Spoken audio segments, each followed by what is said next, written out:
This is why I think Deadlocked is easier than Theory of Everything 2. Let's get started. Okay, starting off with Deadlocked, we got this easy part. Yeah, there's not much to say about this part. It's really easy. I died there somehow. I don't know how. I've never died there before. Lies. But then we go over to the hardest part of the level, in my opinion, which is this wave part, which doesn't get very consistent, but once you get the hang of it, you can kind of do it more consistently. That ship part is you can get the hang of it. Over here is a UFO part, which when you get the hang of it, you're good. You need some precision to do some of this, like those robot jumps over there. And this ball, you don't really need precision. Once you get the hang of it, you're good. Okay, now we're on to this part, which is kind of memory, but once you memorize all the parts in Deadlocked, you're good. And then you go over to the I like this part, and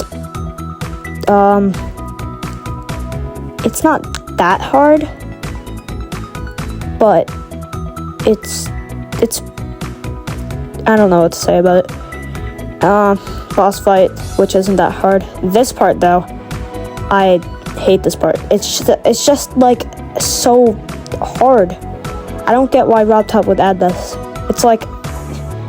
It's inconsistent, and you almost never get it. This memory part is really controversial. I don't think it's that bad. I mean, it's kind of easy once you memorize it. Go over to this ball part, which is easy. This, if I actually died there, I would probably smash a TV. Anyway, we got this last cube part, which isn't that hard, and then you beat the level. Okay, now we're gonna go on to Theory of Everything 2. Okay, now we're on to Theory of Everything 2. You see, I think this is harder than Deadlocked, as you can tell by the title. It just is. This first cube part is easy, but then it goes into this part, which is pretty hard for me. I can do it sometimes, though. And then it goes into this UFO part, which I think is pretty hard.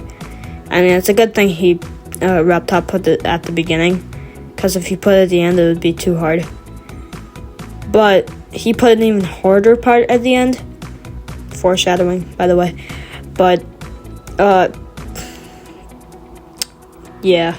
This part is memory. This whole level is mostly memory. More memory than Deadlocked, definitely. This part is kind of hard. It's a good thing he put all of these parts at the beginning, because they're pretty hard, except for the cube part. This part is easy. All the cube parts in this level are really easy. And then this sort of Silent Club stuff thing. And then we got this part, which is surprisingly easier than the first ship part, like this. And then we got this mini upside down ship part, which I think is pretty hard. And then we got this, which can get pretty inconsistent, squeezing in the spikes. Yeah, we got this, so we have to jump on the slopes, not that hard. And then this wave part is extremely easy. And that goes into the hardest part of the level, which is almost the hardest part of the level. That ball part, which is completely memory. Then we got another easy wave part. And this part, which can get pretty inconsistent. I think you have to get pretty lucky to do that. And then this, which is pretty easy. Next part, which is this ship part, which is at 80%, and it's the hardest part of the level. Yep, this is actually the hardest part of the level, and it's at 80%. If you died here, this can get extremely inconsistent, so if you die here, you're gonna die here a lot. Anyway, the rest of the level isn't that hard. This UFO part is pretty fun. I like playing this UFO part. It's not that hard.